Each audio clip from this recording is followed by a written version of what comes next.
नारायणं नमस्कृत्य नरं चैव नरोत्तमं देवीं सरस्वतीं व्यासं पूजयं जीवयतं दासाळं कुण्डलं भजतेगिरिं यत्कृपातमं भक्तकरुणानन्दमाधवं निगमकल्पतरुवरगणितं फलं सुगमखागं तत्रवसंयुतं भागवतं नरसमालयं शिखाभूभावुगा व्यासं वसिष्ठनप्तारं सत्यपुंसकर्मशङ्करासरात्मजं बन्धसुगतातन्तबुद्धिं व्यासाय विष्णुरूपाय व्यासरूपाय विष्णवे नमो ब्रह्मनिधये वासिष्ठाय नमो नमः श्रीपरमात्मने नमः ओं नमो भगवते वासुदेवाय।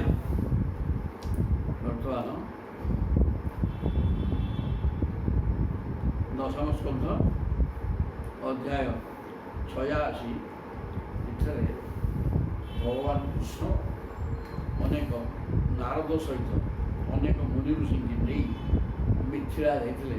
ସେ ତାଙ୍କର ଦୁଇଟା ଭକ୍ତ, ଜଣେ ବ୍ରାହ୍ମଣ ତାଙ୍କ ନାଁ ଶ୍ରୁତଦେବ ଆଉ ରାଜା ନେମି ବଂଶ ବହୁଳାଶ୍ୱ।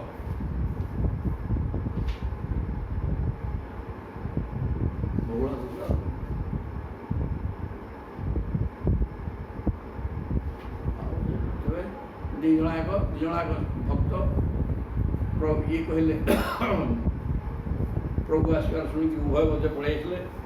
ବହୁ ଲୋକ ଜମା ହେଇଗଲେ, ଉଭୟ ଆସିଥିଲେ ଏବଂ ତାଙ୍କୁ ସିଏ ଉଭୟ ପ୍ରାର୍ଥନା କଲେ ଯେ ଆପଣ ଆମର ଅତିଥି ଆମ ଘରେ ଟିକେ ପାଦ ପଡ଼ୁ। ପ୍ରଭୁ ହେଲେ ହଁ। ତେଣୁ ସେମାନେ ବାଟେଇ ଦେଲେ, ଚାଲ ମୁଁ ଚାଲିଲି। ତେଣୁ ଉଭୟ ପ୍ରଭୁ ଦୁଇ ଭାଗ ହେଇଗଲେ, ଦୁଇ ଜଣ ହେଇଗଲେ। ଦୁଇ କୃଷ୍ଣ ତାଙ୍କ ଘରକୁ ତାଙ୍କର ରିକ୍ସାରେ ଗଲେ। ତେଣୁ ଉଭୟ ବୁଝିଲେ, କେହି ବୁଝିପାରିଲେନି। ଉଭୟ ଜାଣିଲେ ଯେ ମୋ ଘରକୁ ଆଗ ଆସିଛନ୍ତି। ସାଙ୍ଗେ ତ କଥାବାର୍ତ୍ତା ହେଲେ ମୁଁ ଆଗରେ ଆସିଲି, ସେ ଆସିକି ପାଇସାରିଲେଣି। ଆଉ ତେଣୁ ମୋ ଘରକୁ ଆସିଲେ, ତା ଘରକୁ ଯାଇନାହାନ୍ତି। ସିଏ ବି ବ୍ରାହ୍ମଣ ବୁଝିଲେ ସେଇଆ, ସିଏ ବୁଝିଲେ ସେଇଆ। ରାସ୍ତାରେ ଗଲେ, ତାଙ୍କ ସହିତ ପାଦ ସେବା କଲି, ପାଦ ଲୋକ ମୁଣ୍ଡରେ ବୁଲିଲେ, ସବୁ ପରିବାର ବର୍ଗ ପାଦ ଲୋକ ସିଝିଲେ, ଘର ଦ୍ୱାର ସିଝିଲେ, ସବୁ କରିକି ତାଙ୍କୁ ସ୍ତୁତି କଲେ। ସିଏ କରିଛନ୍ତି ସ୍ତୁତି, ଇଏ ସ୍ତୁତି କରିଛନ୍ତି ସଂସାର। ତାପରେ ପାଠ ପଢ଼ବ ଦେଖିବା। କହିଲେ ସେ ସୁଖବାସ ତଦୁକ୍ତ ମୃତ୍ୟୁବା କନ୍ୟ ଭଗବାନ ପ୍ରଣତାର୍ତ୍ୟା ଗୃହୀତ୍ୱା ପାଣିନା ପାଣିନେ ପ୍ରହସନ୍ ତମୁବାଚ ତତ୍ ଉକ୍ତମ୍ ଇତି ଉପାକନ୍ୟ। এই প্রকার ব্রাহ্মণଙ୍କର ସ୍ତୁତିକି ଶୁଣି ନମସ୍ତୁତେ ଅଧ୍ୟାତ୍ମ ବେଦାନ ପରାତ୍ପରେ ସ୍ତୁତି କରିଛନ୍ତି। ତାକୁ ଶୁଣିଲା ପରେ ଆଗ ରଜାଙ୍କ ସ୍ତୁତି ଶୁଣିଲା, ତାପରେ ସରିଲା ପରେ ବ୍ରାହ୍ମଣ ସ୍ତୁତି ସରିଲେ। ତାପରେ ପ୍ରଭୁ କହୁଛନ୍ତି, ଶୁକ କହୁଛନ୍ତି ପରୀକ୍ଷିତଙ୍କୁ ତଦୁକ୍ତ ନୀତି ଉପାକନ୍ୟ। ବ୍ରାହ୍ମଣଙ୍କ କଥା ଶୁଣିକି ଭଗବାନ ପ୍ରଣତାର୍ତ୍ୟା, ପ୍ରଣତ ଜନର ଆର୍ତ୍ତି ଯିଏ ହରଣ କରନ୍ତି, ପ୍ରଣତାର୍ତ୍ୟା ଭଗବାନ କୃଷ୍ଣ ଗୃହୀତ୍ୱା ପାଣି ନା ପାଣି, ପାଣି ନା ପାଣି ଗୃହୀତ୍ୱା, ପାଣି ନା ତୃତୀୟ ବ୍ୟକ୍ତି ହାତ ଦ୍ୱାରା, ପାଣି ଦ୍ୱିତୀୟ ବ୍ୟକ୍ତି ହାତକୁ, ହାତ ଦ୍ୱାରା ନିଜ ହାତରେ ବ୍ରାହ୍ମଣଙ୍କ ହାତକୁ ଧରି ପକେଇଲେ। ପ୍ରହସନ୍ତ ଉବାଚ, ହସି ଦେଇକି ଟିକେ କହୁଛନ୍ତି କ'ଣ କହି ଶ୍ରୀ ଭଗବାନ ଉବାଚ କହିଲେ, ବ୍ରହ୍ମନ୍ତେ ଅନୁଗ୍ରହାର୍ଥାୟ ସମ୍ପ୍ରାପ୍ତାନ୍ ବିଧି ଅନୁମୁନିନି। ଆପଣଙ୍କୁ ଅନୁଗ୍ରହ କରିବା ପାଇଁ ମୁଁ ଏଇ ମୁନିମାନଙ୍କ ସହିତ ଆସିକି ଏଠି ବସିଛି। ମୁଁ ଏକୁଟିଆ ଆସିଥାନ୍ତି, ମୁନିମାନଙ୍କର ଆସିବା ଆହୁରି ମହତ୍ତ୍ୱପୂର୍ଣ୍ଣ। କାହିଁକି? ଏମାନେ ସବୁ ବ୍ରହ୍ମଦର୍ଶୀ ସାଧକ ଏବଂ ମୁଁ ଯେତିକି ଏମାନେ ସେତିକି କିଏ କମ ନୁହଁ। ଆଉ ତେଣୁ ମୁନିମାନଙ୍କ ସହିତ ମୁଁ ଆସିଛି। ସଞ୍ଚରନ୍ତି ମୟା ଲୋକାନ୍ ପୁନନ୍ତଃ ପାଦରେ ନୁହେଁ। ଏମାନେ ସବୁ ଚତୁର୍ଦ୍ଦଶ ବ୍ରହ୍ମାଣ୍ଡର ବିଭିନ୍ନ ସ୍ଥାନରେ ବୁଲିକିରି ନିଜର ପାଦ ଦ୍ୱାରା ଜଗତକୁ ପବିତ୍ର କରୁଛନ୍ତି। ସେଭଳି ଆମ ଋଷିକି ଧରିକି ଆସିଛି। ହେଲା, ଦେବାହା କ୍ଷେତ୍ରାଣୀ ତୀର୍ଥାନି ଦର୍ଶନ ସ୍ପର୍ଶନାର୍ଚ୍ଚନୈଃ ସଦୈଃ ପୁନନ୍ତି କାଳେନ ତଦପ୍ୟର୍ହତ୍ ତମେକ୍ଷୟାଗା। ସୁନ୍ଦର କଥାଟି ଏଠି କହିଲେ। କେତେ ଥର କହିଲେଣି, ତେଣୁ ଏଠି ମଧ୍ୟ ପ୍ରସଙ୍ଗ ତ ଆସୁଛି, କହୁଛନ୍ତି। ଆଉ ତାହେଲେ ଏଠି ମଧ୍ୟ କହିଲେ ଯେ ଦେବାହା ଦେବତା ବିଗ୍ରହ ମନ୍ଦିରକୁ ଯାଇକି ବିଗ୍ରହ ଦର୍ଶନ ଦେବା କ୍ଷେତ୍ରାଣୀ ବିଭିନ୍ନ କ୍ଷେତ୍ର ସେଇ ଦେବପୀଠ ସବୁ ପୀଠ ତୀର୍ଥାନୀ ଏଠି ପ୍ରଭୁ ଅଛନ୍ତି ଏଇଟା ତୁଳସୀ କ୍ଷେତ୍ର ସେ ଶଙ୍ଖ କ୍ଷେତ୍ର ଏମିତି ସବୁ ତେବେ କ୍ଷେତ୍ର ହେଲେ ସେଇ ପବିତ୍ର ସ୍ଥାନ ଯେଉଁଠାରେ ପ୍ରଭୁ ଅଛନ୍ତି ଦେବତାମାନେ କ୍ଷେତ୍ରାଣୀ ତୀର୍ଥାନୀ ଗଙ୍ଗା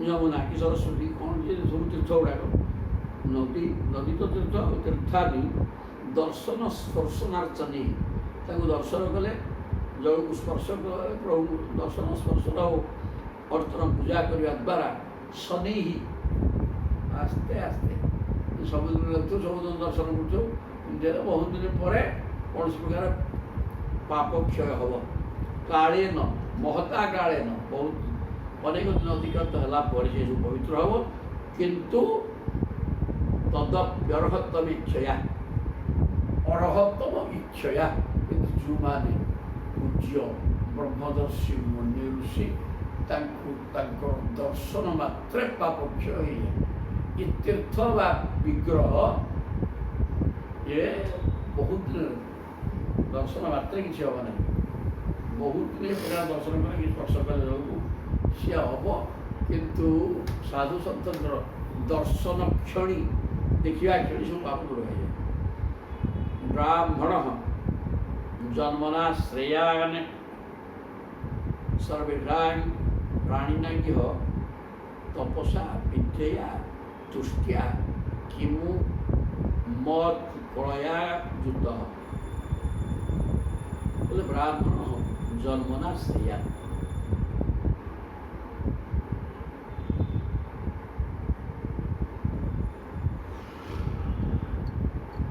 ବ୍ରାହ୍ମଣଟା हे श्रुतदेव ब्राह्मण मैंने जन्म हुए सब प्राणी सब प्राणी भितर प्राणीना सर्वेशा प्राणीना श्रेयान वर्णना ब्राह्मण गुरु चार्टा वर्ण अच्छा चारि वर्ण भितर आउ से जीवन चारि वर्ण भितर ब्राह्मण सर्वश्रेष्ठ तेणु ब्राह्मणटा जन्म श्रेष्ठ सब वर्ण भितर तपसा कहीं श्रेष्ठ जोड़ा सब थे आगे बिड़ी खाऊ सी मद खाऊ से ब्राह्मण पैदा पैदा लगे ब्राह्मण सी पाठ नहीं ब्राह्मण शब्द अर्थ ब्रह्म दाना ब्राह्मण से प्रकार ब्राह्मण श्रेष्ठ सब समाज भितर आउ ना सूत्र जहाँ कर ब्राह्मण से ब्राह्मण कूल धर्म हो सी कि कहीं कौन सेटा हम ना से लिखाई शब्दर तात्पर्य बुझे ब्राह्मण अर्थ कौन ना ब्रह्म जाना ब्राह्मण से कथा न कर केमिका से ब्राह्मण हो सब सारी वर्ण भर समाज भर सर्वश्रेष्ठ हो ब्राह्मण कहीं श्रेष्ठ है ना तपसा पाखे तपस्या अच्छी तप कौन कि तपतिथि तप जे शरीर को संतप्त कर शरीर को कष्ट देके साधना कर विद्या पाखे अविद्या नहीं अविद्या ने माया कपड़ धन माया मोह स्त्री जाऊन ये सब पाठ किसी नहीं केवल विद्या भागवत पढ़ा गीता पढ़ा जप करवा ध्यान करवा ये सब गुड़ाक सदा सर्वदा व्यस्त थाए तुष्टिया जी पाइला खुशी कहीं प्रभु पूरा दौच कहीं मत यार आवश्यकता मोटे ना करवा कौन भाग्य कौन कौन कड़े बदल हो आवश्यक नहीं तुष्टिया जी पाइला खुशी अधिका किसी दरकार सब बड़ भल गुण तपस्या अविद्या नहीं विद्या रहा तुष्टि संतोष एवं पुरुष से परम निधान जो स्तर जी अच्छा पाए खुशी रहा कि नहीं घर नहीं दल नहीं चिंता पिंधा हो सब शुआ कि आम ठीक एता चिंता करके स्वचिंतन जी रहा ताना खुशी सब थी खुशी तो भल कथा न थी खुशी बाटे ही सब सुदामा सी खुशी थे ब्राह्मण श्रुतदेव ଖୁସିରେ ଅଛନ୍ତି ନା କିଛି ନାହିଁ, କିଏ ଦେଲା ଖାଇ ନଦେଲେ ନାହିଁ।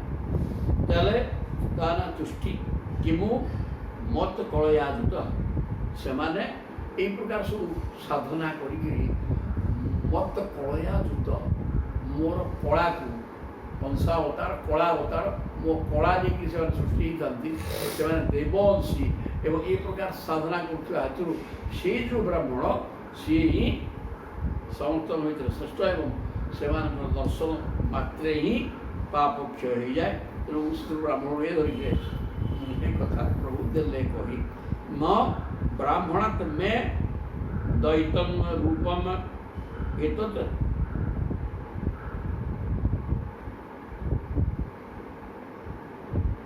रूपम एतत् चतुर्भुजम् न ब्रह्मणात् मे द्वैतं रूपम एतत् चतुर्भुजम् सर्ववेदमयो विप्रः सर्वदेवमयो हि अहम्।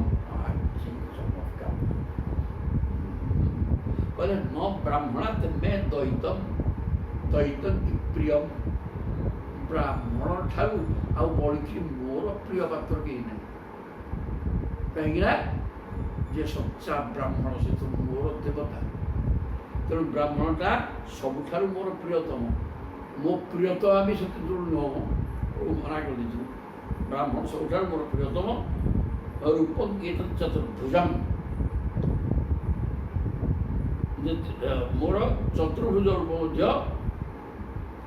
चारि हाथ गदा धरिकी मोर चतुर्भुज रूप সেইটা মোর সেতে প্রিয় নহ, ব্রাহ্মণ যেতে প্রিয়, মানে মো নিজ শরীরটাই সেতে প্রিয় নহ, চতুর্ভুজ রূপ ধরছি আমার মো শরীর মতো প্রিয় নহ, ব্রাহ্মণ যেতে প্রিয়।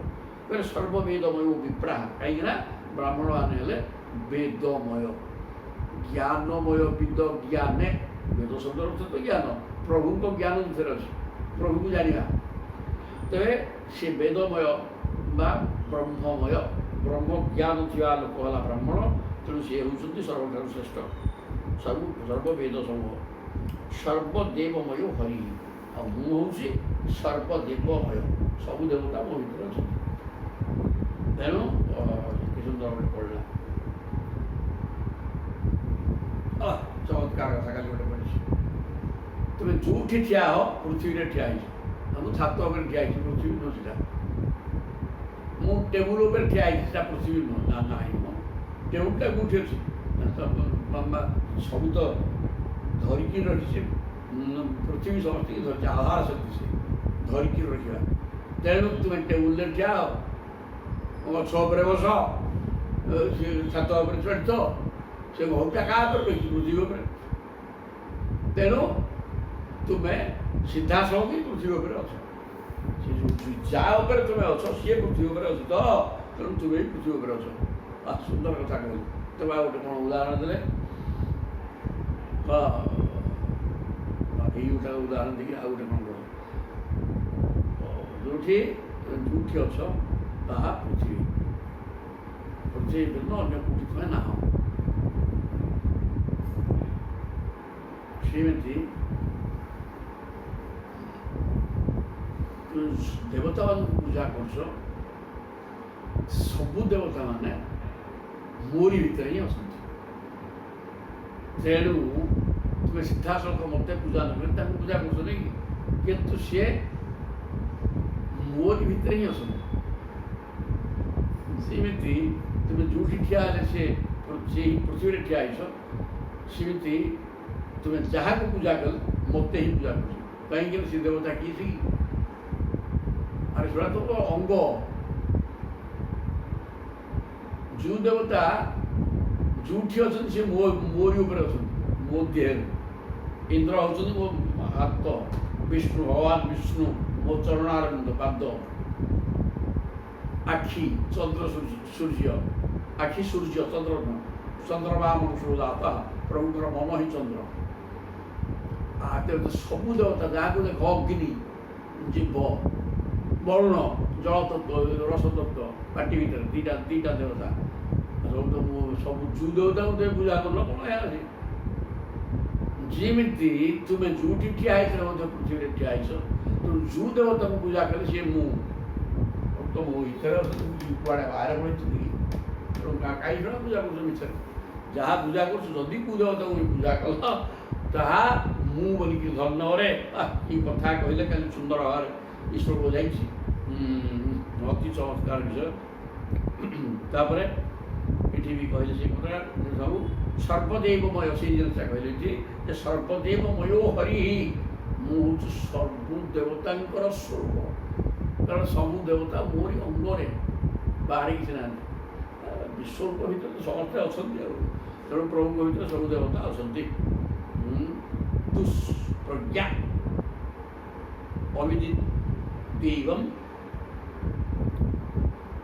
ଅବଜାନନ୍ତ୍ୟସୂୟବଃ ଗୁରୁମାନ୍ ବିପ୍ରମାତ୍ୱାନମ୍ ଅର୍ଚାଦୌ ଇଜ୍ଜଦୃଷ୍ଟୟଃ। ଦୁଷ୍ପ୍ରଜ୍ଞା, ଯାହାର ପ୍ରଜ୍ଞା ମାନେ ଜ୍ଞାନ ଦୁଃ ହୋଇଯାଇଛି, ଖରାପ ଜ୍ଞାନ, ଯାହାର ଜ୍ଞାନ ନାହିଁ, ଅଜ୍ଞାନୀ ମୂର୍ଖ ଗୁଡ଼ାକ ଅବିଦିତ୍ୱା ଏବଂ ଏ କଥା ନ ଜାଣି ବ୍ରାହ୍ମଣ ହିଁ ଦେବତା, ମୁଁ ଅନ୍ୟ କୌଣସି ଦେବତା ପୂଜା କରିବା ଦରକାର ନାହିଁ, ମୁଁ ହିଁ ସବୁ ଦେବତା, ସର୍ବଦେବମୟ ହରି। ତାକୁ ଯିଏ ନ ଜାଣନ୍ତି ଅଜ୍ଞାନୀ, ଅବିଦିତ୍ୱା ଏବଂ ଅବଜାନନ୍ତି ଅସୂୟବ, ବ୍ରାହ୍ମଣକୁ ଅବଜ୍ଞା କରନ୍ତି ଆଉ ମୋତେ ଅବଜ୍ଞା କରନ୍ତି, ବୁଦ୍ଧିହୀନ ମଣିଷ।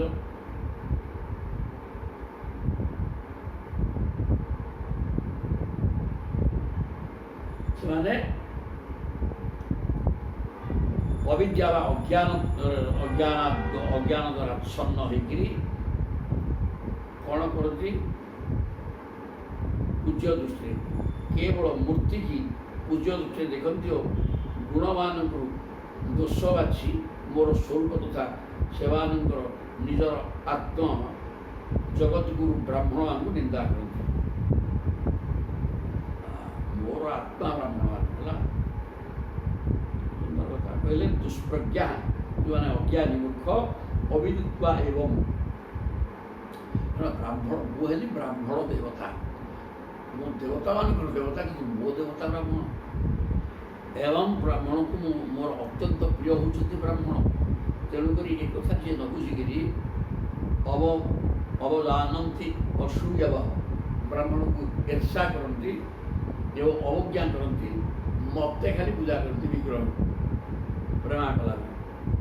ଗୁରୁ ମାନ୍ ବିପ୍ରମ୍ ଆତ୍ମାନଂ ଅର୍ଚାଦୌ ଇଜ୍ଜଦୃଷ୍ଟୟଃ। କେବଳ ଅର୍ଚାଦୌ, କେବଳ ମୂର୍ତ୍ତି ପୂଜାର କୌଣସି ଅର୍ଥ ନାହିଁ ବାପା। ବ୍ରାହ୍ମଣ ହେଉଛି ସେ ତ ମୋର ଗୁରୁ, ମୁଁ ତାଙ୍କୁ ଭଗବାନଙ୍କୁ ଚିନ୍ତା କରେ, ତ ବ୍ରାହ୍ମଣ ହିଁ ବର୍ଣ୍ଣାନାନ୍ ବ୍ରାହ୍ମଣ ଗୁରୁ, ତ ଯାହା କହିଲା ଗୁରୁ ମାନ କୃଷ୍ଣ ବନ୍ଦ ଜଗତ ଗୁରୁ, ଏ କଥା ବି ଅଛି। ତାପରେ ବ୍ରାହ୍ମଣ ହିଁ ଚାରି ବର୍ଣ୍ଣର ଗୁରୁ, ଏ କଥା ବି ଅଛି। ବ୍ରାହ୍ମଣ ଯିଏ, ମୁଁ ବି ସିଏ, ମୁଁ ବି ଗୁରୁ, ସିଏ ବି ଗୁରୁ ଆଉ। ତେଣୁ ବ୍ରାହ୍ମଣଟା ମୋ ଠାରୁ କୌଣସି ଗୁଣରେ କମ୍ ନୁହଁ, କାରଣ ମୋର ଦେବତା ସିଏ ତ ମୋଠୁ ଅଧିକା। ତାଙ୍କୁ ଅବଜ୍ଞା କର ନାହିଁ, ବିଗ୍ରହ ପୂଜାରେ ବାଥିବ, କିନ୍ତୁ ବ୍ରାହ୍ମଣକୁ ଅବଜ୍ଞା କଲ, ତାହା ହେଇପାରିବ ନାହିଁ। ବ୍ରାହ୍ମଣ କହିଲେ ନାରଦ ଚତୁର୍ଷ ଯେଉଁ ବ୍ରହ୍ମଜ୍ଞାନ ସମ୍ପନ୍ନ, ଏ କଥା କହିଦେଲେ। ଚରାଚର ଇଦଂ ବିଶ୍ୱଂ ଭାବାଃ ଯେ ଚାସ୍ୟ ହିତବଃ ମଦ୍ ରୂପାଣୀ ସେ ତସ୍ୟାଧତ୍ତେ ବିପ୍ରହଣ ମଦୀକ୍ଷୟା। ଚରାଚର ଇଦଂ ବିଶ୍ୱଂ, ଚର ଅଚର, ଏଗୁଡ଼େ ଚାଲି ବୁଲି ପାରୁଛନ୍ତି, ଏଗୁଡ଼େ ଚାଲି ବୁଲି ପାରୁନାହାନ୍ତି। ଏ ସମସ୍ତ ବିଶ୍ୱ, ଚରାଚର ବିଶ୍ୱ ଭାବା ଯେ ଚାସ୍ୟ ହିତବଃ,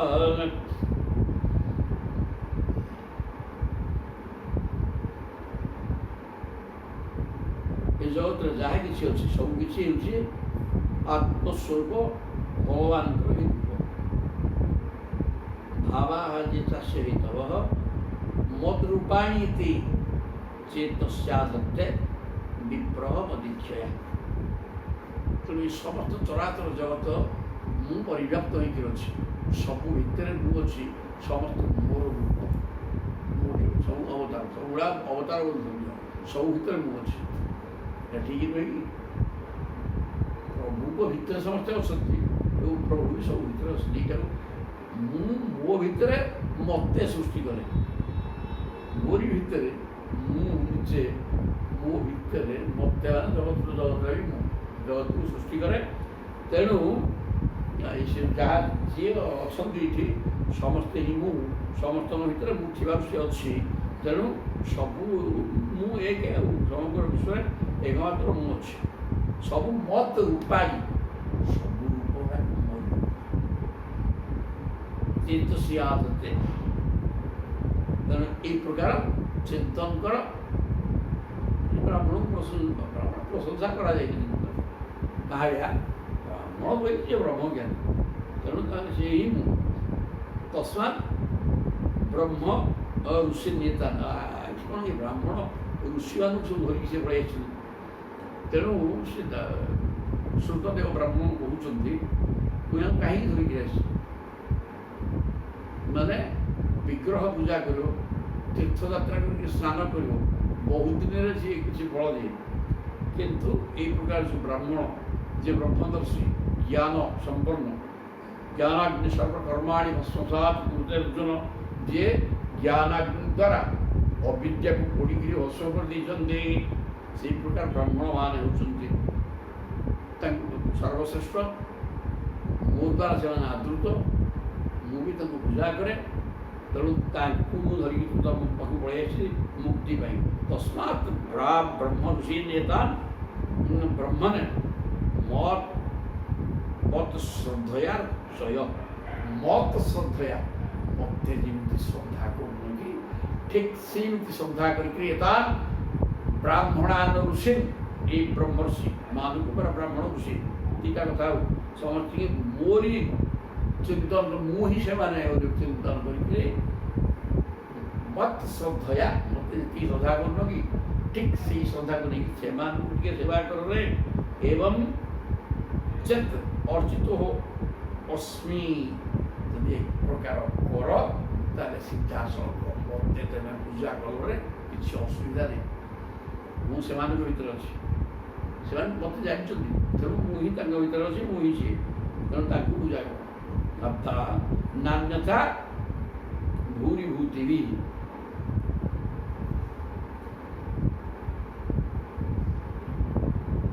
ତାହା ମୋର ପୂଜା ହେବ। ତାହା ନ କରି ଯେବେ ଭୂରିଭୂତି ବି ପ୍ରଚୁର ଭୋଗରାଗ ଭଗବାନ ଆଣିକି ମୋତେ କେବଳ ପୂଜା କର, ତାର କୌଣସି ଫଳ ମିଳିବ ନାହିଁ। ସେ ବ୍ରହ୍ମମାନଙ୍କୁ ପୂଜା କରିବା ଦରକାର। ଏ କଥା ଭଗବାନ କହିଲେ ଶ୍ରୁତଦେବଙ୍କୁ। ତାପରେ ସେ ସୁଖବାଚ ସଇଥନ ପ୍ରଗୁଣା ଆଦିଷ୍ଟ ସହ କୃଷ୍ଣାନ୍ ଜୀବୋତ୍ତମାନ ଆରାଧିକାତ୍ମଭାବେନ ମୈଥିଳ ସ ଆପସତପତି। ମୈଥିଳ ଖାଲି କହିଲେ ବହୁଳା ସେ ମଧ୍ୟ ସେଇ ଗତିକି ପାଇଲେ। ତ ସେମାନଙ୍କ କୃପାରୁ ସୁଖଦେବ କହୁଛନ୍ତି ସଇଥମ୍ ପ୍ରଗୁଣାଦିଷ୍ଟ, ଭଗବାନ କୃଷ୍ଣଙ୍କ ଦ୍ୱାରା ଏ ପ୍ରକାର ଆଦିଷ୍ଟ ହେଇକରି ବର୍ତ୍ତମାନ ସହ କୃଷ୍ଣଙ୍କ ସହିତ ବ୍ରାହ୍ମଣମାନଙ୍କୁ ସେ କହିଲେ ମୁଁ ମୋତେ ଯେମିତି ଚିନ୍ତା କରୁଛ ଶ୍ରଦ୍ଧାର ସହ ମୋତେ ଉପାସନା କରୁଛ ତାଙ୍କୁ ସେମିତି କର। ତେଣୁ ସେ କଥା ସେ କରିବା ଦ୍ୱାରା ଆରାଧ୍ୟ ଏକାତ୍ମ ଭାବେନ ସମସ୍ତଙ୍କୁ ଏକ ସ୍ୱରୂପରେ ଚିନ୍ତା କରିକି ପୂଜା କରିବା ଦ୍ୱାରା ମୈଥିଳ, ଆଉ ମୈଥିଳ ଦୁଇ ଜଣ ତ ମୈଥିଳ କିଏ ଜଣେ ଗଲା, ଦୁଇ ଜଣ ମୁକ୍ତି ହେଇଗଲେ, କୃପା ଭଗବତ ସ୍ୱରୂପ ପ୍ରାପ୍ତ ହେଇଗଲେ, ଆରାଧନା କଲେ, ରାଜା ବହୁଳ ସେ ମଧ୍ୟ ସେଇ ଗତିକି ପାଇଲେ। ଏଠି କୁହାଯାଉଛି ମୈଥିଳ କହିଲେ, ଏଠି ତ କହୁଛନ୍ତି ବ୍ରାହ୍ମଣକୁ। ତେଣୁ ବ୍ରାହ୍ମଣ ଭଗବାନଙ୍କ ବାଚ, ଯାହାକୁ ପାଇଁ ଦୁଇ ଜଣ କହିଲେ ବୋଲି କୁହାହେବନି। ଭଗବାନ ତ ଦୁଇଠି ଅଛନ୍ତି, ତେଣୁ ଏଠି ବହୁଳା ସବୁ କହୁଛନ୍ତି, ବ୍ରାହ୍ମଣକୁ ବି କହୁଛନ୍ତି। ଉଭୟଟା ହେବ, କାରଣ ଭଗବାନ ଦି ମୂର୍ତ୍ତି ହେଇଯାଇଛନ୍ତି, ଏଠି ସେଠି ସବୁଠି ଅଛନ୍ତି। ତେଣୁ ଦୁଇ ଜଣକୁ ବି ଏ କଥା ସିଏ କହିଲେ, ଠିକ୍ ଅଛି। ଏ କଥା ମଧ୍ୟ ଆମେ ବୁଝିବା। ଜଣେ ନୁହଁ, ଏଠି ଶେଷକୁ ବିପ୍ରଙ୍କ ପାଖରେ ଥିଲେ ପ୍ରଥମରୁ ସେ କଥା ତାଙ୍କ କଥା ବର୍ଣ୍ଣନା କରାଗଲା। କିନ୍ତୁ ନା ପ୍ରଥମ ଶେଷ ଏଠି କିଛି ନାହିଁ, ଉଭୟଙ୍କ ପାଖରେ ପ୍ରଭୁ ଅଛନ୍ତି। ତେଣୁ ଉଭୟଙ୍କୁ ମଧ୍ୟ ଏହିସବୁ କଥା କହିଲେ। କହିବା ଫଳରେ ଉଭୟ ବ୍ରାହ୍ମଣଙ୍କୁ ଭଗବତ ସ୍ୱରୂପରେ ଆରାଧନା କରି ମୁକ୍ତି ହେଇଗଲେ ବାପା ସଦଗତି ବନ୍ତ ଗତି ପାଇଗଲେ। ଏବଂ ସୁଭକ୍ତ ୟୁହ ରାଜନ ଭଗବାନ ଭକ୍ତ ଭକ୍ତିମାନ ଉଷିତ୍ୱା ଆଦିଶ୍ୟ ସନ୍ମାର୍ଗମ ପୁନଃଦ୍ୱାରକା ଦ୍ୱାରାବତୀ ଅଗାଧ ଏବଂ ସୁଭକ୍ତ ୟୁହ ରାଜନ ସୁଖଦେବ କହୁଛନ୍ତି ଏହି ପରୀକ୍ଷିତ ମହାରାଜ ଏହି ପ୍ରକାର ନିଜର ଦୁଇ ଭକ୍ତକୁ ଭକ୍ତିମାନ ଭକ୍ତ ଭକ୍ତ ମାନେ ଛୋଟିଆ ନୁହଁ ଭକ୍ତିମାନ କୁଶଳତମ ଅନବର୍ତ୍ତ ପ୍ରଭୁଙ୍କୁ ଆରାଧନା କରୁଥିବା ପାଗଳ ଭଳିଆ ହେଇଥିବା ସେ ଦୁଇ ଜଣ ଭକ୍ତଙ୍କୁ ଭଗବାନ ଗ୍ରହଣ କଲେ। ତାଙ୍କ ଘରେ କିଛି ଦିନ ରହି ତାଙ୍କୁ ସନ୍ମାର୍ଗ ଦେଖେଇ ଉଦ୍ଧାର କରିଦେଲେ ଏବଂ ଦ୍ୱାରକାକୁ ଫେରିଲେ। ଯେ କହିବାର ତାତ୍ପର୍ଯ୍ୟ ତୁ ଭକ୍ତ ହେଇଯା ଭଗବାନ ତୋ ପାଖକୁ ପଳେଇ ଆସିବେ ତୁ ତାଙ୍କୁ ବୁଝିବା ଦରକାର ନାହିଁ।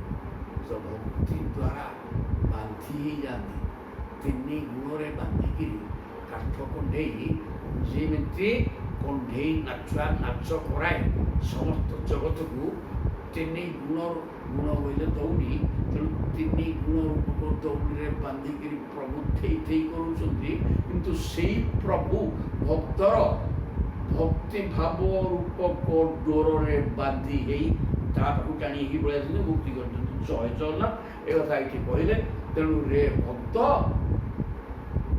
ତୁ ହତାଶ ହଉଯିବ ପ୍ରଭୁ ଦେବେ କିନ୍ତୁ ଭାବ ଭକ୍ତି ଶ୍ରଦ୍ଧାର ସହ ସେମିତି ପ୍ରଭୁ ଚିନ୍ତନରେ ଲାଗି ଯାଇଥା।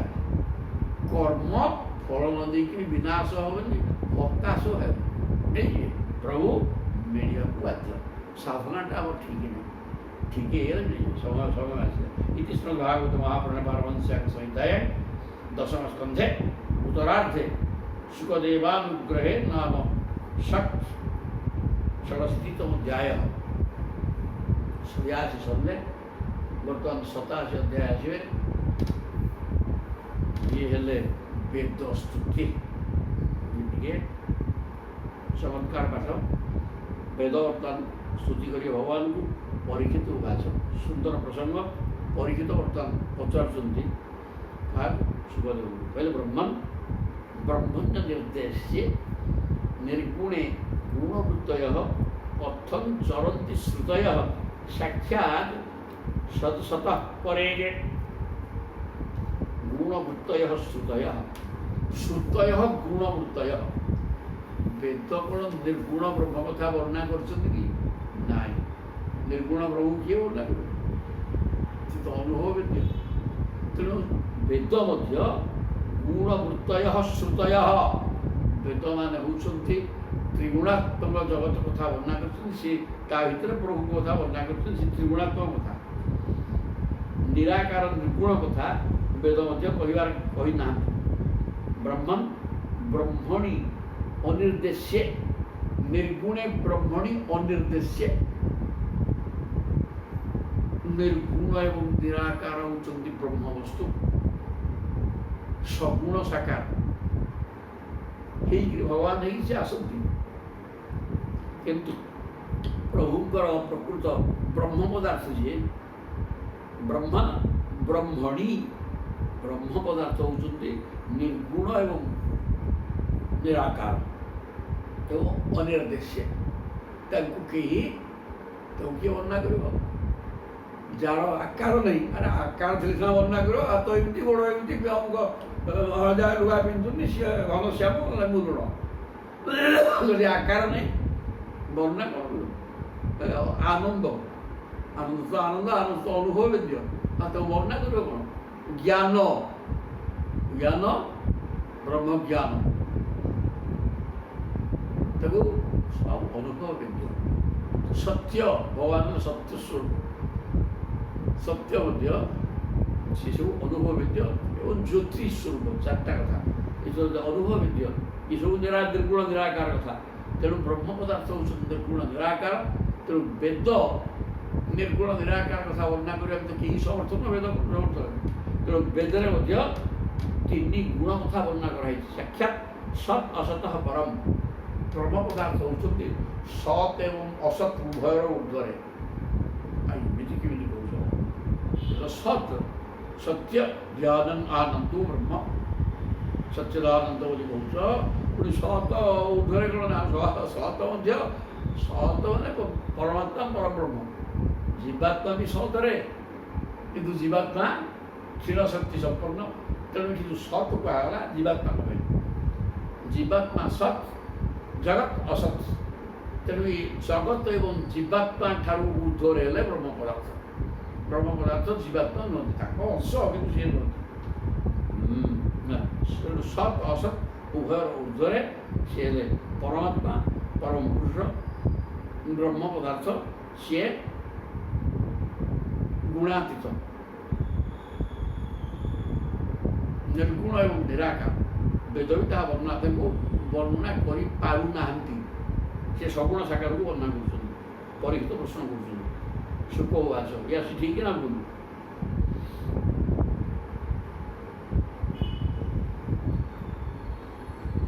ସଗୁଣ ସାକାର ହେଲେ ସିନା ବର୍ଣ୍ଣନା କରିହେବ। ତେଣୁ ବେଦ ନିର୍ଗୁଣ ନିରାକାରକୁ ବର୍ଣ୍ଣନା କେମିତି କରିଛନ୍ତି, କରିଛନ୍ତି କି କେମିତି କଲେ ସେ କଥା ମୋତେ ବୁଝେଇଲେ। ନିର୍ଗୁଣ ନିରାକାର ତ ବର୍ଣ୍ଣନା କରିହେବ, ତା ନିରାକାର ତାର ଆକାର ନାହିଁ, ସେ ଗୁଣାତୀତ ଏବଂ ଅନୁଭବ ବେଦ୍ୟ। ଆଉ ତାକୁ ବର୍ଣ୍ଣନା କେମିତି କରିବ? ଆନନ୍ଦ ଜିନିଷଟା କ'ଣ କେମିତି ତ କହିବ? ଆନନ୍ଦ ଅନୁଭବ ବେଦ୍ୟ, ଏଇ ତ କଥା। ଆଉ ତାପରେ ସେ ଶୁକ ଉବାଚ, ଶୁକ କହୁଛନ୍ତି ବୁଦ୍ଧି ଇନ୍ଦ୍ରିୟ ମନ ପ୍ରାଣାନ ଜନାନାଂ ଅସୃଜତ୍ ପ୍ରଭୁ ମାତ୍ରାର୍ଥଞ୍ଚ ଭବାର୍ଥଞ୍ଚ ଆତ୍ମନେଗେ ଅକଳ୍ପନାୟ ଚଳ। କହିଲେ হে প্রিয় পরীক্ষিতজি, ବିଷୟ ଉପଭୋଗ କରି ମନୁଷ୍ୟ ଯେପରି ଜୀବନ ଧାରଣ କରିପାରିବେ, ସୃଷ୍ଟିର ପରମ୍ପରା ମଧ୍ୟ ରହିପାରିବ ଏବଂ କର୍ମଫଳ ଭୋଗ କରିବେ, ତା ସହିତ ନିଜ ଆତ୍ମସ୍ୱରୂପକୁ ବୁଝି ସଂସାରରୁ ମୁକ୍ତି ହେବେ। ସଂସାର ତ ଇଏ ଆଉ ଏ ସବୁଗୁଡ଼ାକ କହିଲେ ବୁଦ୍ଧି ଇନ୍ଦ୍ରିୟ ମନ ଏବଂ ପ୍ରାଣ ଜନାନାଂ ଅସୃଜତ୍ ପ୍ରଭୁ। ଲୋକ ଭିତରେ, ପ୍ରତ୍ୟେକ ଜୀବ ଭିତରେ, ପ୍ରତ୍ୟେକ ଜୀବ ହେଲେ ଏ ମନୁଷ୍ୟ ଗୁଡ଼ାକ, ଆଉ ସବୁଗୁଡ଼ାକ ନାହିଁ। ତାଙ୍କ ଭିତରେ ବୁଦ୍ଧି, 10 ଇନ୍ଦ୍ରିୟ, ମନ, ପ୍ରାଣବାୟୁ, ଏ ସବୁଗୁଡ଼ାକ ଭଗବାନ ଜନାନାଂ ଅସୃଜତ୍, ଜନମାନଙ୍କ ଭିତରେ ଏ ସବୁଗୁଡ଼ାକ ସେ ଦେଇଛନ୍ତି। କାହିଁକି ନା ଏମାନଙ୍କୁ ନେଇକିରି ବିଷୟକୁ ଭୋଗ କରନ୍ତୁ। ଯିଏ ଭୋଗ କରିବା କଥା ଭୋଗ କରିକି ଜଟପଟ ସଂସାରରେ, ଏବଂ ଖାଇବା ପିଇବା ବିଷୟ ଭୋଗ କରିବା, କର୍ମ ଫଳ ଭୋଗ କରିବା, ସବୁ ଚାଲୁ। କିନ୍ତୁ ଆଉ କିଏ ମଧ୍ୟ ଦୁଇଟା ତ ଗତି, ଆଉ କ'ଣ? ଆଉ କିଏ ବି ବୁଦ୍ଧି ଖର୍ଚ୍ଚ କରି ଈଶ୍ୱର ଚିନ୍ତନ କରି ମୁକ୍ତି ମାର୍ଗରେ ରହିଯିବ। ଏ ଦୁଇଟାକୁ କଥା କରିବା ପାଇଁ ମନୁଷ୍ୟକୁ ଉଠି ପ୍ରଭୁ ବୁଦ୍ଧି ଇନ୍ଦ୍ରିୟ ମନ ପ୍ରାଣ ସବୁ ଦେଇଛନ୍ତି। ଯିଏ ଅବିଦ୍ୟା ପଛରେ ଗୋଡ଼େଇକି ତାକୁ ଭୋଗ କରିବା ପାଇଁ ଲଳାୟିତ ହେଇକିରି ତା ପଛରେ ଲଟପଟ ହେଇକି ଧାଇଁଲା, ସେ ଧାଇଁଲା। ଆଉ ମଧ୍ୟ କିଏ ସେଗୁଡ଼ାକ ନ କରିକିରି ଈଶ୍ୱରକୁ ପାଇବା ଦିଗରେ ଧାଇଁଲା, ସେ ବି ତା କଲା। ତେଣୁ ମାତ୍ରାର୍ଥଞ୍ଚ ଭବାର୍ଥଞ୍ଚ, ଏଇସବୁ ଦୃଷ୍ଟିରେ ରଖି ଭଗବାନ ଦୁଇଟା ଏକ ଗତି, ଉଭୟ କଥାଟା। ଏଇ ମଣିଷ ବି ମୁକ୍ତି ମାର୍ଗରେ ଯାଇକରି ମୁକ୍ତି ହେଉଛି, ଏଇ ମଣିଷ ସଂସାର ଭିତରେ ଲଟପଟ ହେଇକରି ଛଟପଟ ହେଉଛି। ମନ ବୁଦ୍ଧି ଇନ୍ଦ୍ରିୟ ପ୍ରାଣ ସବୁ ଦେଇଛନ୍ତି ଏବଂ ଦୁଇଟା କଥା ସମସ୍ତଙ୍କ ଦ୍ୱାରା ହେଉଛି। ଶୈଷା ହିଁ ଉପନିଷଦ ବ୍ରାହ୍ମୀ ପୂର୍ବେଷାଂ ପୂର୍ବଜି ହି ଧୃତା ଶ୍ରଦ୍ଧୟା ଧାରେଣ ଯସ୍ତାଂ କ୍ଷେମଂ ଗଚ୍ଛେତ୍ ଅକିଞ୍ଚନ। କହିଲେ ଶୈଷା ହିଁ ଉପନିଷଦ ବ୍ରାହ୍ମୀ। ତେଣୁ ବେଦ ବ୍ରହ୍ମ ସମ୍ପର୍କରେ କହିନାହାନ୍ତି। ପୂର୍ବେଷାଂ ପୂର୍ବଜ, ଆମର ଯିଏ ପୂର୍ବଜ, ପୂର୍ବଜମାନଙ୍କର ପୂର୍ବ, ଏତେ ମୁନି ଋଷି ମତ୍ସ୍ୟ ଅତ୍ରି ଅଙ୍ଗିରା ଭୃଗୁ, ୟାଙ୍କର ପୂର୍ବଜ ହେଲେ କିଏ? ଚତୁଃଶନ। ତେଣୁ ପୂର୍ବଜମାନଙ୍କର ପୂର୍ବଜ କହିଲେ, କାରଣ 1 ନମ୍ବରରେ ବ୍ରହ୍ମା ସୃଷ୍ଟି ହେଲା ପରେ ସିଏ ଚତୁର୍ସନକୁ ଆଗ ସୃଷ୍ଟି କରିଛନ୍ତି। ତେଣୁ ଯେତେ ଆମର ପୂର୍ବଜ ଆମେ ଦେଖୁଛେ ତାଙ୍କ ଭିତରେ ସିଏ ହେଲେ ଆହୁରି ପୂର୍ବ। ଏଇ ଯେଉଁ ପୂର୍ବଜମାନଙ୍କର ପୂର୍ବ ଚତୁର୍ସନ, ଏମାନେ ଉପନିଷଦରୁ ବ୍ରହ୍ମଜ୍ଞାନକୁ ପାଆନ୍ତି। କାରଣ ଉପନିଷଦରେ କେବଳ ବ୍ରହ୍ମ ସମ୍ପର୍କିତ ଜ୍ଞାନ ଲେଖା ହେଇଛନ୍ତି, ବେଦ ନୁହେଁ। ବେଦରେ ବ୍ରହ୍ମ ପ୍ରତିପାଦନ କରାହେଇଥିଲେ ମଧ୍ୟ 3 ଗୁଣ କଥା, ଧର୍ମ ଅର୍ଥ କାମ ମୁଖ୍ୟ, ଏଇ ଚତୁର୍ବର୍ଗ ପ୍ରାପ୍ତି କାର୍ଯ୍ୟ ଏଗୁଡ଼ା ସବୁ ବର୍ଣ୍ଣନା କରାଯାଇଛି। ତେଣୁ ଶ୍ରଦ୍ଧୟା ଧାରୟତ ଯସ୍ତାକ୍, ଯେଉଁ ବ୍ୟକ୍ତି ଏଇ ଉପନିଷଦ ତତ୍ତ୍ୱକୁ ଧାରଣ କରେ, ଯେଉଁଥିରେ ବ୍ରହ୍ମଜ୍ଞାନ ଅଛି, ସିଏ କ୍ଷେମଂ ଗଚ୍ଛେତ୍ ଅକିଞ୍ଚନ, ତାର ଭଗବାନଙ୍କୁ ବ୍ୟତୀତ ଅନ୍ୟ କିଛି ବି ଆବଶ୍ୟକତା ନଥାଏ ଏବଂ ସିଏ ଭଗବାନଙ୍କୁ ପାଇଲେ କ୍ଷେମ ମାନେ ମଙ୍ଗଳ କଲ୍ୟାଣ ତାର ହୁଏ। ଅତ୍ର ତେ ବର୍ଣ୍ଣୟିଷ୍ୟାମି ଗାଥାଂ ନାରାୟଣାନ୍ବିତାଂ ନାରଦସ୍ୟ ତ ସମ୍ବାଦ ଋଷେଃ ନାରାୟଣସ୍ୟ ଚ। ତେଣୁ ବର୍ତ୍ତମାନ ବର୍ଣ୍ଣୟିଷ୍ୟାମି ଗାଥାଂ, ତୁମ ଆଗରେ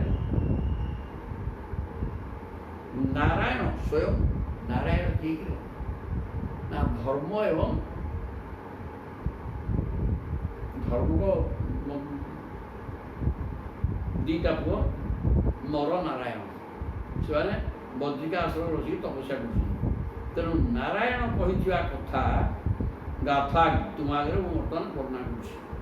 ନାରଦସ୍ୟ ତ ସମ୍ବାଦମ୍,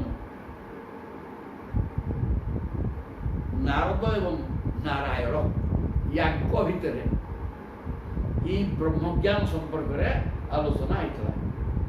ମାନେ ବେଦ ତ ବ୍ରହ୍ମ କଥା କହିପାରୁନାହାନ୍ତି କି କହିଛନ୍ତି। ନାରଦଙ୍କର ପ୍ରଶ୍ନ ବି ନାରାୟଣଙ୍କୁ ସିଆ ହେଲା ଯେ ବର୍ତ୍ତମାନ ବଦରିକା ଆଶ୍ରମରେ ନାରାୟଣଙ୍କୁ ପଚାରିଲେ ନାରଦ,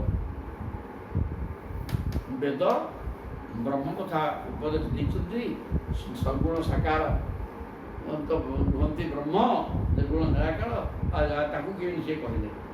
ଠିକ୍ ଏଇ ପ୍ରଶ୍ନ କରୁଥିଲେ ନାରାୟଣ ତାର ଉତ୍ତର ଦେଇଥିଲେ। ଏକଦା ନାରଦ ଲୋକାନ ପର୍ଯ୍ୟଟନ ଭଗବତ ପ୍ରିୟ, ଭଗବାନଙ୍କର ଅତ୍ୟନ୍ତ ପ୍ରିୟ ନାରଦ ଜଣଙ୍କର, ନାରଦଙ୍କ କାମ ହେଲା ବୁଲିବା ଇତସ୍ତତ, ସିଏ ବୁଲି ବୁଲିକି ଯାଇକି ପହଞ୍ଚିଗଲେ କେଉଁଠି? ସନାତନ ଋଷିକି ଦ୍ରଷ୍ଟୁଂ ଯଦୁ ନାରାୟଣାଶ୍ରମ। ସନାତନ ଋଷି ଏ ଚତୁର୍ସନ,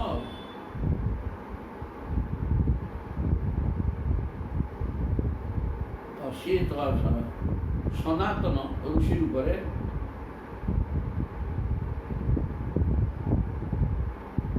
ସନାତନ ମାନେ ନିତ୍ୟ, ସଦାସରଣ, ଏଇଠି ଚତୁର୍ସନ କଥା କୁହାଯାଏ। ସନାତନ ଋଷିର ବିଶେଷଣ, ଋଷି ଶବ୍ଦର ବିଶେଷଣ, ଯେଉଁ ଋଷି ହେଉଛନ୍ତି ସନାତନ ମାନେ ନିତ୍ୟ, ତାଙ୍କର ବିନାଶ ନାହିଁ। ବଦ୍ରିକା ସମୟରେ ସେ ବସିଛନ୍ତି ତପସ୍ୟା କରୁଛନ୍ତି କେବଳ ଜଗତର କଲ୍ୟାଣ ପାଇଁ, ତାଙ୍କ ବ୍ୟକ୍ତିଗତ କିଛି ସ୍ୱାର୍ଥ ନାହିଁ। ଏହି ପ୍ରକାର ଯେଉଁ ନାରାୟଣ ଯିଏ ବଦ୍ରିକା ସମୟରେ ସନାତନ ମାନେ ନିତ୍ୟ ଅଛନ୍ତି, କାରଣ ସିଏ ଆଗରୁ ଥିଲେ, ରହିଥିବେ।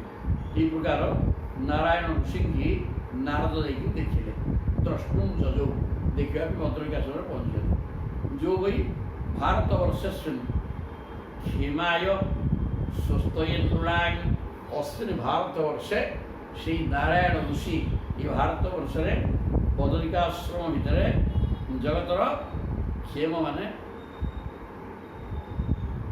ଭୌତିକ ଉନ୍ନତି, ଦୁଇଟା କଥା ସବୁ ତ ଦୁଇଟା, କ୍ଷେମ କୁହାଗଲା ଗୋଟେ, ଆଉ ସ୍ୱସ୍ତି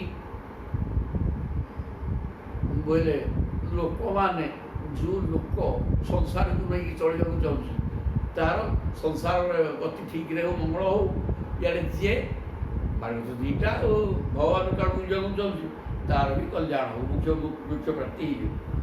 ଏ ଉଭୟଟା ପାଇଁ ଗୋଟେ କ୍ଷେମାୟ, କ୍ଷେମ ମାନେ କୁଶଳ, ସଂସାରରେ କେମିତି ସୁବିଧାରେ ଲୋକ ଚଳିବେ, ଯିଏ ସଂସାରରେ ଗତି କରୁଛନ୍ତି କରୁଛନ୍ତି, ଆମର ଭିତରେ କହିବାର ମୋର କ'ଣ ଯାଉଛି। ତେଣୁ ସେମାନଙ୍କର କଲ୍ୟାଣ ହଉ, ଆଉ ଯେଉଁମାନେ ସଂସାରକୁ ଛାଡ଼ି ଈଶ୍ୱର ଚିନ୍ତନ କରି ତାଙ୍କୁ ପାଇବା ଚିନ୍ତା କରୁଛନ୍ତି ସେମାନେ ବି ପାଇଯାଆନ୍ତି। ଦୁଇଟି କର୍ମ ସମଗ୍ର ଭାରତବାସୀ ପ୍ରଜାମାନଙ୍କର ହେବା ପାଇଁ ପ୍ରଭୁ ବସିକି ତପସ୍ୟା କରୁଛନ୍ତି ନାରାୟଣ ନିଜେ। ଧର୍ମ ଜ୍ଞାନ ସମୁପେତନ୍ ଅଗଳପାଙ୍ଗା ଆକଳ୍ପାତ ତପ ଆକଳ୍ପାତ କଳ୍ପ ଆରମ୍ଭ ସେ ଧର୍ମଙ୍କର ପୁଅ ନା ସେ କଳ୍ପ ଆରମ୍ଭ ବସିକିରି ଧର୍ମ ଜ୍ଞାନ ସମର୍ପିତ ଧର୍ମ ଜ୍ଞାନ ସଂଯମର ସହିତ ତପସ୍ୟା କରିବା ଲାଗି ସେ ସ୍ୱୟଂ ନାରାୟଣ ଧର୍ମ ନାରାୟଣ ଯିଏ ଧର୍ମ ସିଏ ମୂର୍ତ୍ତିବାନ ଧର୍ମ ସିଏ ବି ତାଙ୍କ ଜ୍ଞାନମୟ ଆଉ ଧର୍ମ ସିଏ ଜ୍ଞାନ ସିଏ ସମଭାବାପନ୍ନ ସଂଯମ ରକ୍ଷା କରି ବଦ୍ରିକାଶ୍ରମରେ ତପସ୍ୟାରତ ଅଛନ୍ତି। ନାରଦ ଯାଇକି ସେଠି ପହଞ୍ଚିଗଲେ। କ'ଣ ହେଇଛି ତତ୍ର ଉପବିଷ୍ଟ ଋଷିଭି କଳାପ ଗ୍ରାମବାସୀ ପରିତମ ପ୍ରଣତୁ ଅପୃଛତ୍ ଇଦଜ୍ଞେବ କୁରୁଦୁଃଖ କହିଲେ ହେ କୁରୁକୁଳ ଶ୍ରେଷ୍ଠ କିଏ ସେ ପରୀକ୍ଷିତ ମହାରାଜ। ନାରଦ ଯାଇକି ସେଠି ପହଞ୍ଚିଲେ କେଉଁଠି ନା ଗୋଟେ କଳାପ ଗ୍ରାମ ଅଛି ଯେଉଁଠି ନାରାୟଣ କଳାପ ଗ୍ରାମବାସୀ ଋଷିମାନଙ୍କ ମେଳରେ ବସିଥିଲେ କେଉଁଠି ବଦ୍ରିକାଶ୍ରମରେ। ସେତେବେଳେ ସେ ଯାଇକିରି ନାରଦ ଯାଇକିରି ପହଞ୍ଚିଗଲେ। ତତ୍ର ଉପବିଷ୍ଟ ଋଷିଭି କଳାପ ଗ୍ରାମବାସୀ ବି ଋଷିଭି କଳାପ ଗ୍ରାମରେ ବାସ କରୁଥିବା ଋଷିମାନଙ୍କ ସହିତ ବସିଥିବା ବଦ୍ରିକାଶ୍ରମରେ ଉପବେଶନ କରିଥିବା ନାରାୟଣଙ୍କ ପାଖରେ ନାରଦ ଯାଇକି ପହଞ୍ଚିଗଲେ। ହେଲା କ'ଣ ତସ୍ମୈ ଏଇ ଜଗତ ଭଗବାନ ଋଷିଣାଂ ଶୂନ୍ୟତାଂ ଇଦମ୍ କଳାପ ଗ୍ରାମ ଋଷିମାନେ ବସିଛନ୍ତି ସେମାନେ ଶୁଣିଲା ଭଳିଆ ବଡ଼ ପାଟିରେ ନାରଦ ଯାଇକି କହୁଛନ୍ତି। କ'ଣ କହିଲେ ଯେଉଁ ବ୍ରହ୍ମବାଦ ପୂର୍ବେଷାଂ ଜନଲୋକ ନିବାସିନାଂ ପ୍ରଭୁ ଜନଲୋକରେ ରହିଥିବା ମହ ଜନଃ ତପଃ ସତ୍ୟମ୍ ଜନଲୋକ ମାନେ ଯେଉଁଟା ଆକାଶ ତତ୍ଵ ଊର୍ଦ୍ଧ୍ୱରେ ଏ ମୁନିମାନଙ୍କର ସ୍ଥାନ ଜନଲୋକରୁ ସେ ଜନଲୋକ ତପ ଜନ ତ ଜନଲୋକରେ ମୁନି ଋଷିମାନେ ରହନ୍ତି। ଏ ଯେଉଁ ଟାଣୁଆ ମୁନି ସବୁ ଯଦୁସନ ଭୃଗୁ ଅଙ୍ଗିରା ବଶିଷ୍ଠ ସେ ଊର୍ଦ୍ଧ୍ୱରେ ସେଠି ଜନଲୋକ ତା ଭିତରେ ସେମାନେ ରହନ୍ତି। ତେଣୁ ସେ ଜନଲୋକ ନିବାସୀ ଋଷିମାନେ ଜନଲୋକ ନିବାସୀ ନାହିଁ ପୂର୍ବେଷାଂ ଯେଉଁ ବ୍ରହ୍ମବାଦ ସେମାନେ ସେଠି ଗୋଟେ ବ୍ରହ୍ମ ବିଚାର ବ୍ରହ୍ମ ଜିନିଷ କ'ଣ ସେ ବିଷୟରେ ଗୋଟେ ଜ୍ଞାନ ଯଜ୍ଞ କରିଥିଲେ। ସେଇଟା ମୁଁ ଶୁଣିନି ତେଣୁ ଆପଣ ମୋତେ କୁହନ୍ତୁ। କିଏ ନାରଦ ଦେଇକି ପଚାରିଲେ କଳାପ ଗ୍ରାମବାସୀ ବ୍ରାହ୍ମଣମାନେ ବସିଛନ୍ତି ନାରାୟଣଙ୍କ ଚାରିପଟେ ସେ ଦେଇକି ପଚାରୁଛନ୍ତି। ଶ୍ରୀ ଭଗବାନ ଉବାଚ ଭଗବାନ ସେଠୁ ନାରାୟଣ କହୁଛନ୍ତି ସ୍ୱୟଂଭୁବ ବ୍ରହ୍ମସତ୍ରମ୍ ଜନଲୋକେ ଅଭବତ୍ ପୁରା ତତ୍ର ସ୍ଥାନାଂ ମାନସାନାଂ ମୁନିନାଂ ଊର୍ଧ୍ୱରିତସାଂ ସ୍ୱୟଂଭୁବ ବ୍ରହ୍ମସତ୍ରମ୍ ସ୍ୱୟଂଭୁବ ମାନେ ବ୍ରହ୍ମା ଗୋଟେ ବ୍ରହ୍ମସତ୍ର କଲେ ବ୍ରହ୍ମ ଜ୍ଞାନ ପାଇବା ପାଇଁ ବ୍ରହ୍ମ ପଦାର୍ଥ କ'ଣ ସେ ସମ୍ପର୍କରେ ଗୋଟେ ଆଲୋଚନା ଚକ୍ର ବ୍ରହ୍ମସତ୍ର ତାର ନାହିଁ ବ୍ରହ୍ମ ପଦାର୍ଥ କ'ଣ এই ପ୍ରକାର ଗୋଟେ ଆଲୋଚନା ଆରମ୍ଭ କଲେ କିଏ ବ୍ରହ୍ମା ଛୋଟିଆ ମନି ଋଷି କିଏ ନୁହଁ ଚତୁର୍ସନ ଅଛନ୍ତି ଅନ୍ୟାନ୍ୟ ଭୃଗୁ ଅତ୍ରି ଅଙ୍ଗିରା ବଶିଷ୍ଠ ମରିଚି ପୌଲସ୍ତ୍ୟ ପୁଲସ୍ତ ପୁଲସ୍ତ ସବୁ ଏ ପ୍ରକାର ଋଷିମାନେ ଅଛନ୍ତି। ଚାଲିଲା ଜନଲୋକରେ ମାନେ ଆକାଶ ଉପରେ ଆକାଶ ଆକାଶରେ ତତ୍ର ସ୍ଥାନାଂ ମାନସାନାଂ ମୁନି ନାହିଁ ଯେ କେମିତିକା ମୁନି ସେ ନା ଊର୍ଧ୍ୱରେତ ସାଂ ରେତ କ'ଣ ରେତ ଶବ୍ଦର ଅର୍ଥ ବୀର୍ଯ୍ୟ ହିଁ ଶୌର୍ଯ୍ୟ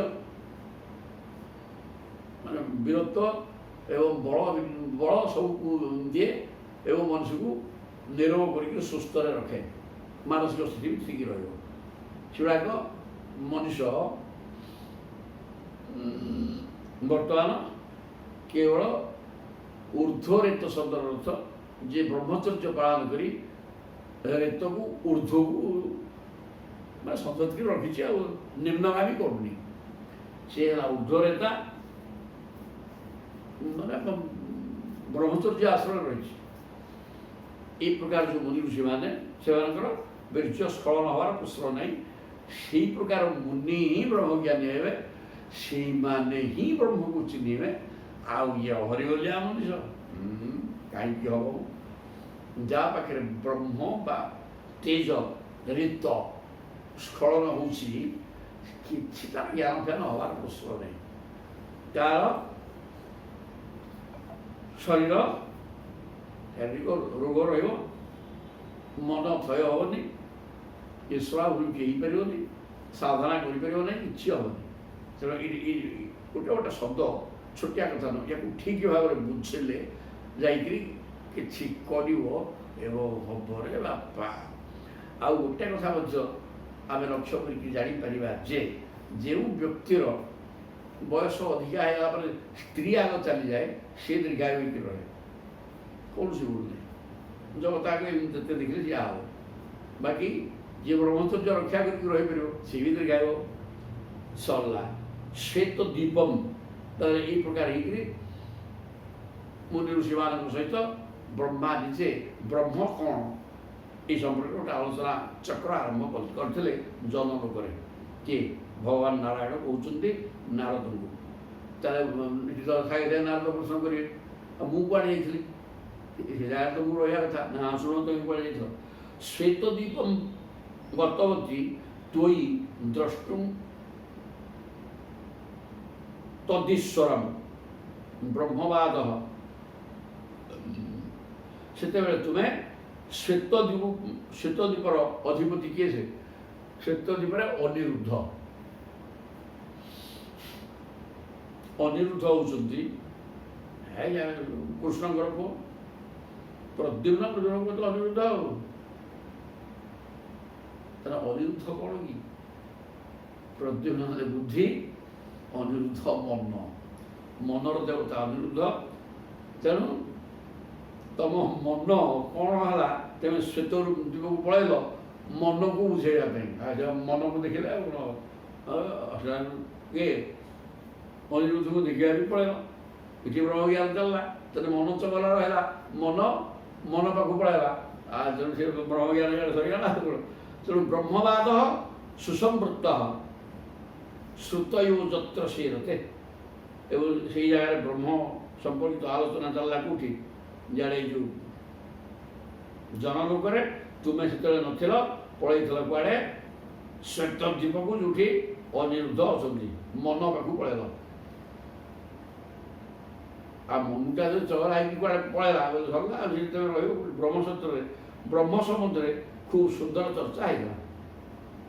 ଶ୍ରୁତୟ ଯତ୍ର ସେ, ଶ୍ରୁତୟ ଶ୍ରୁତିମାନେ ମଧ୍ୟ ଯେଉଁ ବ୍ରହ୍ମସୂତ୍ର ସେ ଯେଉଁ ଆଲୋଚନା ହେଇଥିଲା, ବ୍ରହ୍ମ ସମ୍ପର୍କିତ ଆଲୋଚନା, ଶ୍ରୁତିମାନେ ମଧ୍ୟ ଚୁପ୍ ତାହା ବର୍ଣ୍ଣନା କରିପାରିନାହାନ୍ତି।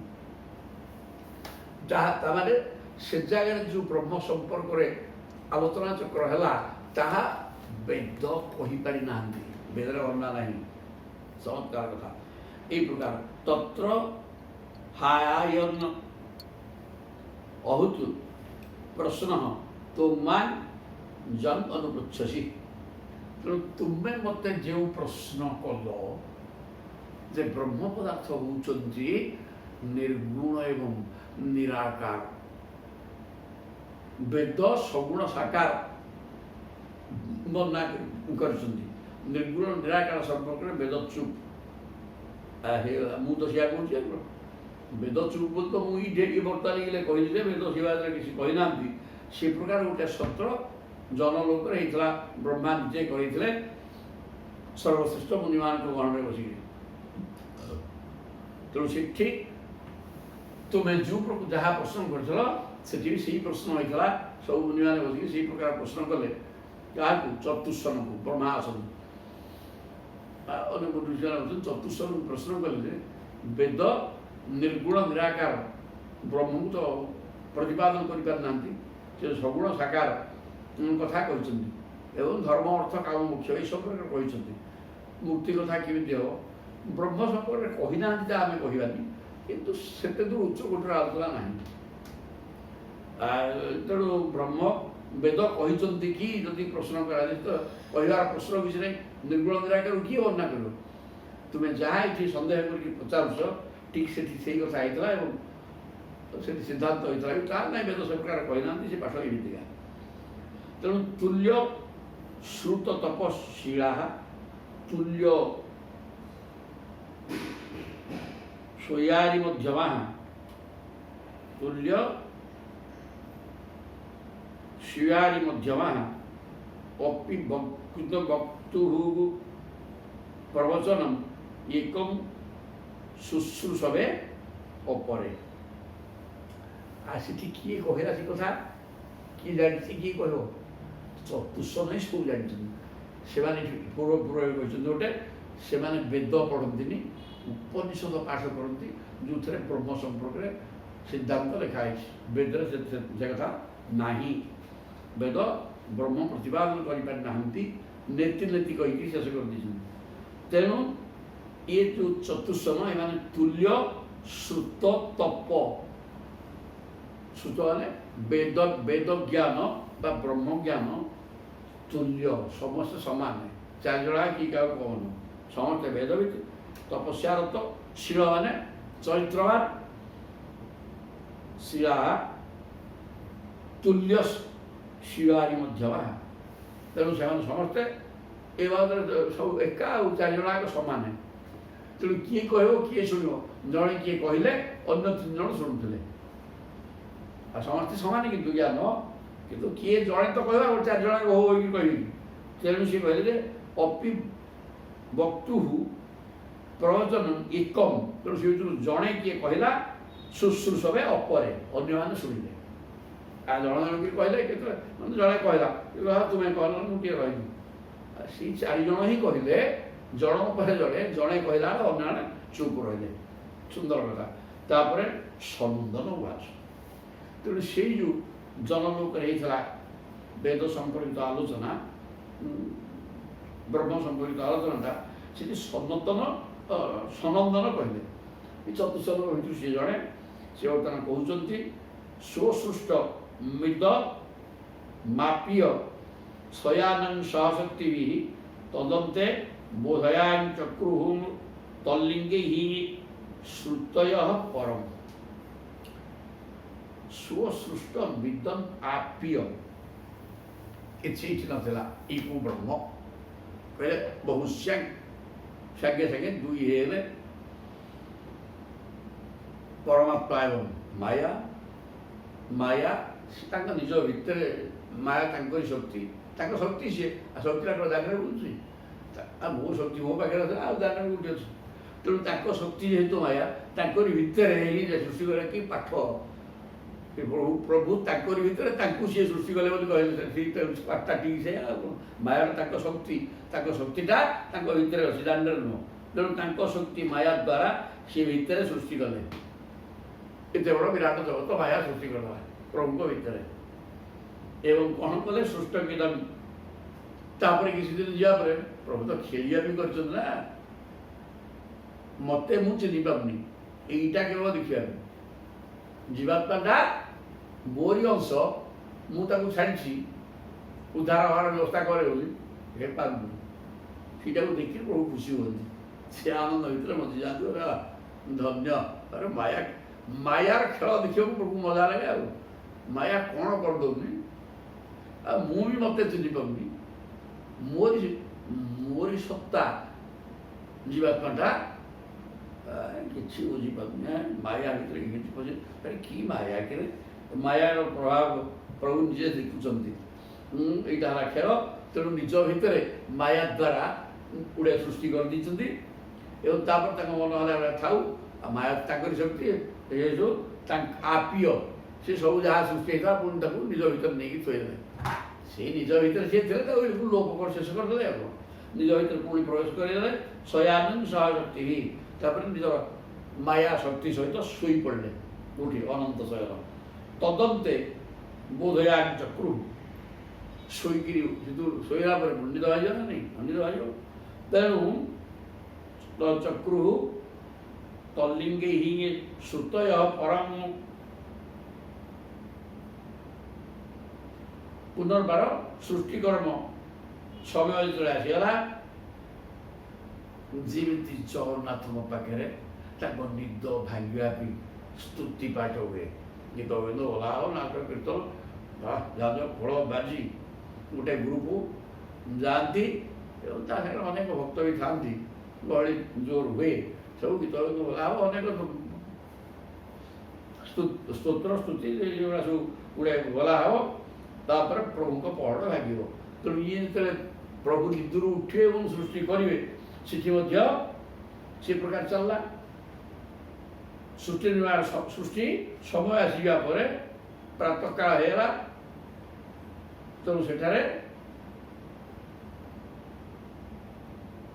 प्रभुंकर दशगान चलला वेद मान स्तुति कले आ वेद स्तुति कहीं कहीं कहीं जो पुणी सृष्टि आरंभ हम जमी जगन्नाथ पाखे हो प्रत्येक रजा पाखे हुए स्तुति गान करती जाकि पैसा दी किसी रखी था तेरे सीमिति प्रभु पाखे सृष्टि आरंभ सब श्रुतय वेद मैंने स्तुति करती प्रभु यथा शयान सम्राजन बदिन तत्पराक्रमी शोई जा प्रभु पाखे जमी बंदी मान स्तुति पाठ कर लोक मैंने जा स्तुति करती पराक्रम वर्णना करती शौर्य वीर्य कीर्ति जहाँ कर वर्णना करती प्रत्युषे लभ्यत्य सकाल सकाल कथा करती शुश्लोकी बोधयत त्यनुजीवी न उत्तम शोक माने प्रभुंकर जशगान करके उत्तम शोक से प्रभु तो निजे उत्तम शोक से उत्तम शोकर जशगान करके निद्रा भंग करने जमी जगन्नाथ पाखे अच्छी सब रजा मान पाखे होता देखो से प्रकार भगवान अनंत शयन कर निज भितर निजक रखिक गोटे सुंदर कथा आसला निज भितर माया द्वारा माया तो निजर शक्तिटा भितर जो जगत सृष्टि कले सृष्टि करने भितर सृष्टि नथिला प्रभु थिले सृष्टि कले माया द्वारा माया तो जड़ पदार्थ ता भीतर निजे रही सृष्टि रहा तापर विनाश कर शेष करदे पुणी निजे ही रहिले तेणु पूर्व थिले परे रहिले सृष्टि अच्छी प्रभु थिबार तेणु प्रभु छाड़ी सृष्टि नहीं जो प्रभु ही केवल अच्छा ये सृष्टिटा संपूर्ण माया जी नहीं आगु नाला खेल गोटे करदे पुणी सी शेष होगा तेज माया शब्दटा को स्पष्ट भाव ये बुझा हम यू जे प्रभु आगुरी थे परे भी रहिले जदिओ भितर माया शक्ति जी नहीं सी माया माँ जा माँ जी नहीं सी माया तेणु सी नथिबा जिनिसटा गुड़े कौन देखा माने जादूकार जादू कर व्यक्ति डबा एपट गोटे बड़ दे देख बाली भर्ती कली बड़ देखिए जन जन कले सब मुड़ी बाहर तेरे ठीक सेमती जो मुढ़ीर प्रकृति से गोटे कौन से कारसादी कर बाहर सी बाली मुड़ी जार प्रश्न किसी ना तेरे ठीक सेमती ये सब मायार गोटे खेल जोड़ा कि गुड़ाक मोटे ना केवल जड़े अच्छा आगुरी थे पर भी रही मझे निजर माया द्वारा गुड़े कौन कले सी भी गला जो गले सी किसी रहा तेणु जगतटा ठीक यमिका प्राय कि ना कि पाठ ये प्रकार सब पाठ तेणु ये सब अत्यंत किटिकिटिया सब स्तुति कले प्रभु निद्रा भागला वेद मैंने स्तुति कले जो कौ समय स्तुति करते ना जिते नुआ सृष्टि आरंभ हो सृष्टि थिला तापर से विनाश करदे पुणी थे सृष्टि आरंभ है आसिक वेद स्तुति कले कि स्तुति कले आरंभ है कि श्रोतय उच्चु वेद आरंभ कर ये कौन अधार कहीं रखे हैं अधारू कहीं कर